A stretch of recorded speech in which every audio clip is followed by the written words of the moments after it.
Alright, so here we go with the Tier 10 American tank destroyer, the T110E4. Now, this is a tank destroyer that comes after the T30, and as you can see, it has the T30, it sponsors the turret. Sadly though, the turret only goes 90 degrees to the left, 90 degrees to the right, so really it's helpful, but you gotta watch out. Any tank that gets behind you will easily kill you. Now, as all tank destroyers, this one is a little bit special. The gun is the same as the E3's gun, and it's pretty basic. It's a 155mm gun, has good damage, good RF, but it's kind of average on everything. When you compare it to like the Object 263, which has a higher RF gun, or the Jagdpanzer 100 with the high alpha gun, then it's kind of in the middle, in between. As you can see here, getting spotted very early on by the mid-scouts. We got a lot of enemy mid-scouts here. Getting us kind of in a problem here. Getting hit, of course. Now, armor-wise, like I said, it's kind of an average gun, and the whole tank seems kind of built around that. It's an all-rounder tank with a good gun. Alright armor. Armor's not bad, actually. But it's also not great either. You can easily pan the lower front plate, if I can actually... There we go. Lower front plate, the side cheeks of the turret are also very nicely penetrable for anything else that is a higher pen gun. And of course the MG pod is as usually a very nice target. As you can see here, the turret is a little bit angled here, which actually gives the enemy the opportunity to shoot with heat in a high pan gun. I'm pretty sure I would pan. Plus, of course, the optics are here and the hatch. Now, this game is pretty much just what you can do. In my opinion, the only thing you can do when you get mid-scouts like these is hold the line somewhere where you can keep spotting them and keep them spotted and try to snipe them off. Because once they're damaged enough, then they won't bugger all around over there anymore. And what you need to do is get the hill. From the hill you can easily shoot the mid without being spotted by the mid. Well, not easily, I think around here. And if you take the hill, you can actually shoot, I think, all the way up to here, limiting their mobility. Aside from that, moving forward while there are mediums spotting up there, and as you saw, I was spotted around over here. Just a few meters in front of me I get spotted, so there's no way of advancing from this flank. There we go, that's what I mean. Now, what I could have done, and probably should have done in this game in particular, because we got a Jagdpanzer 100 here, we got the VK and the Mars. This flank is pretty safe, and there's nobody's going to advance anytime soon. So what I should have done is go all the way around, support the other flank. Kinda didn't do it. Kinda just sitting around camping. Not that great. Because the E4 is pretty fast. Like, obviously not medium tanks levels of fast and mobile, but it's compared to the brick behind me, Mr. Brick, it is pretty fast. Traverse is good, speed is good, not great, but it gets you where you want to go. So really I should have just gone and left these people alone. I didn't though, I just stood here. Now as you can see, Mars does stuff. Sadly I bounced the pattern turret over there. That would have been nice to get rid of this guy, but well, just happens what happens. There's not much else to say about this tank, actually. It's a pretty darn decent tank. Gun depression is good, elevation too, of course, typically American. I have this feeling all American tanks, most of them, the autoloaders are an exception. There's an exception to the rule, but most of them are pretty average on their base stats and what they can actually do, like their battlefield role. Like, if you take the Jagdpanzer E100 for example, it's pretty much a frontal assault gun with high armor that can bounce a lot of shots and has a big gun that can just punish people for existing. which gives it either a defensive or an offensive tanky role. Meanwhile, this tank can do several things, but nothing great. At least that's my opinion on it. It's an all-rounder. As you can see, it's not really much I can do over here. Sniping a little bit, might even just go ahead and just rewind a little bit, go forward, because this is kind of boring, but gives me time to talk about the tank, eh? What else is there to say? Oh yeah, I did something in general you shouldn't do. As you saw, I repaired my optics. Don't do that. Apparently, I didn't keep up with the news, and optics don't care about being yellow. So if you get yellow optics, there's no damage done to them. They still have the same view range as before, so really you can't just leave them like that. The only difference is that they have reduced hit points. Like when any module is damaged, then it only has 50% of the normal hit points it usually has. That's why a light tank sometimes has to hit the enemy tank's tracks several times, because the first few shots damage the tracks and the next one destroys it. And in this particular case, it's not like with the gun or the tracks or the engine, for example, where it lowers the performance. Nope, the optics are good to go anyway, so you don't need to repair them. I kind of wasted a repair kit. I pretty much wasted it here. So as you can see, as the scout progresses, this is another thing you can do. Send a scout out. Usually you have a scout very early on, somewhere in these bushes. We didn't have that. And now I can just follow and keep spotting. Get a good shot on that. Panther over there, really a wasteful shot in my opinion. WZ could have killed him easily. But he was already busy going into cover again. I guess he got spotted. And as always, better take a shot than not and then regret it. As you can see here, trying to keep it up a little bit. Really bad shot by me. Well, basically a luck shot. That's the reason why I didn't advance earlier. Well, and of course we already knew that there are several tanks in front of us because of the Maris just getting wasted. I was just standing over here trying to hit them. I don't think I can actually.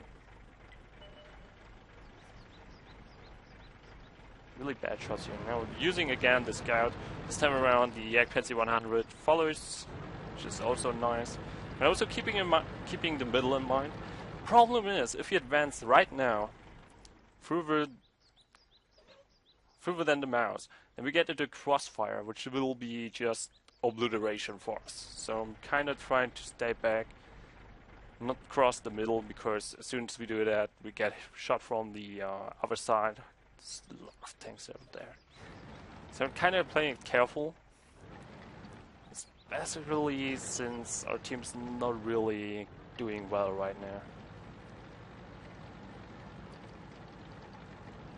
Now Hill's gonna fall anytime soon, like it does. It's just a waiting game, really. That's something I really don't like about this map. If you don't have good scouts and mediums, and you decide for some reason to stay on this flank, there's not much you can do, really. You can try to slowly drive forward and spot, but in the end of the day, you can't do that. Look at how close these guys are already. Getting nice shots in here, nice.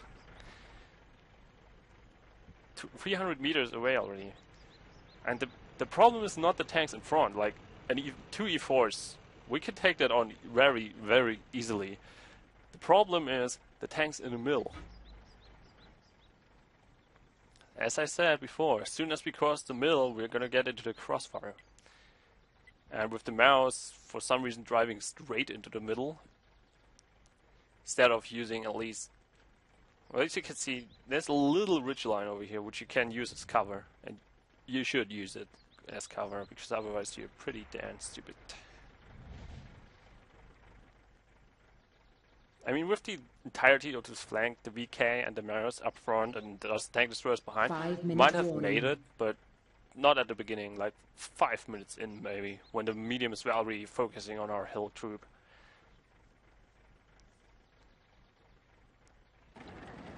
And slowly advancing, using the Panzer E100 as the front tank here. So don't want to get spotted. And of course, the problem at the moment is there was a tank on the hill. He's currently in our base. Advancing right now is possibly the worst idea you can have, because you have to cover all bases, all flanks. So more defensive position is far better. So here now T69 gets cookie. For some reason our artillery didn't even try to take him out. Really bad shot by me. And now our entire base is being overrun.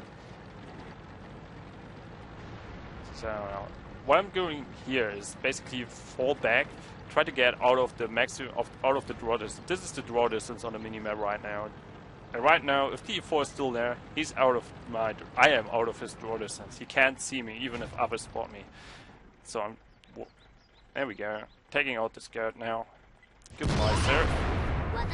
So what I'm trying to do is get out of the draw distance of the other guys, so that I can take on a single tank at a time, trying basically to even the odds by killing one after another. Now E4 is spotted over there, still camping now. Slowly advancing again to help. Not sure what the VK does, but really can't be bothered. Who cares really? Now Panzer E100 gets obviously blapped. That's not the E4. 300 damage is way too low. That is the object 140 from the middle. That's exactly what I was talking about. Yeah, no. Not sure what I'm doing. Probably waiting for him to pop up and try to shoot. But he doesn't. Because he's AFK actually, but nobody knows. So I'm trying to go forward here. Slow and steady. I really, you don't want to be up front doing this. The Panzer 100 has a lot of health and its armor. For some reason he doesn't use it there. Then now for some reason I hit every shot on this guy, like every single shot. And right now I haven't realized it yet. I think it will take me, as you can see, I'm trying to keep a watch on the object 140 but I don't want to advance either. Take another shot. By now I know this guy is AFK. He's not moving his turret, he's doing nothing. However, this is a problem with having enemies that are AFK. They might not be AFK for long. So you want to take them out as soon as possible. Especially if they are the tank like this. It's a high value target. As you can see here, for some reason the Panzer 100 rushes in against two medium tanks. Obviously they are outmaneuvering him. I'm coming in to help now that I got rid of the E4. Taking out the object. However, Panzer gets killed because, you know, he rushed into two medium tanks. 1 minute remains. However, T69 is no problem at all at this point. Even if he would have had a full clip, he couldn't have killed me anyway, so I could just go in. No loading heat because I can't be arsed anymore. It's like 40 seconds, have to kill that E4, coming back to our base. Luckily, VK is still alive, he can spot me that E4. 30 seconds left. 30 seconds left. Now there we go. Hello. Now I get in, aiming in, suddenly VK in front. Derp. And I get the kill anyway. in the last 12 seconds. There we go. Now this is anything but a good game in my opinion, because of all the camping in the beginning, which is just why? Just why? However, the late game was pretty nice, pretty good. Quite a few hiccups there with my teammates, but I can't control them, so I don't care about what they do all too much. I care about my own performance. I would say for that, it was a pretty good battle. Had to use 2 heat rounds. It was basically unnecessary. Well, for the E4 that was necessary, but for the T69 it was unnecessary. Just overkill, but better lose a few credits here and there instead of, you know, getting screwed by RNG in the last few seconds. Well, as I said, the right choice would have been to keep... And that's the thing there. Would have been the right choice to leave this flank alone and go over to the hill and support there? Because the only real thing I could have done is go through the city, put some pressure up on tanks that are maybe around here, and then try to support the hill by driving along the rails and shooting stuff that is on the hill or on the slope up the hill. Problem with that is pretty much alone over here. Tanks could just go around and kill me. And of course, I'm a really easy target from the hill, so not sure about that. Really not sure about that. And of course, would that have kept the mouse from just YOLOing through the middle and dying horribly? And the E4 was already dead at the start of the game. So basically leaving the entire flank to Jagdpanzer E100 and a VK that was camping, so basically only to the Jagdpanzer. I'd say it was a good idea to stay here, but it was just annoying. Just annoying. Well, in the end of the day, it's a win. 5,000 damage. And I only got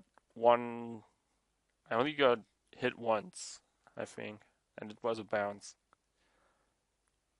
Which one might say is not good, because everyone else died, but sometimes there's just nothing you can do about that.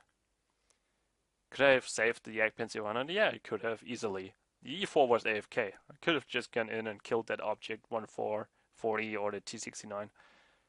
On the other hand, I wanted to get rid of that E4 because if he had come back from being AFK, that would have been overkill. He could have just killed everyone by then. Sometimes you make a choice, eh? Anyway, T110E4, I like it very much because it's kind of an all-rounder tank. You can do a lot with it. You can be up front, you can snap a little bit with it. Should be in the first row all the time. Never stay back in the second or all the way back with the waffle triggers in the rear guard. Shouldn't be there. It's way too mobile to be all the way back there. You should really try to follow someone and help him and support. Or just take the front line too. Got your troll armor. Turret wriggling might be nice though, in case someone uses high penetration shells on your cheeks and your little friend up there. Oh well, see you next time.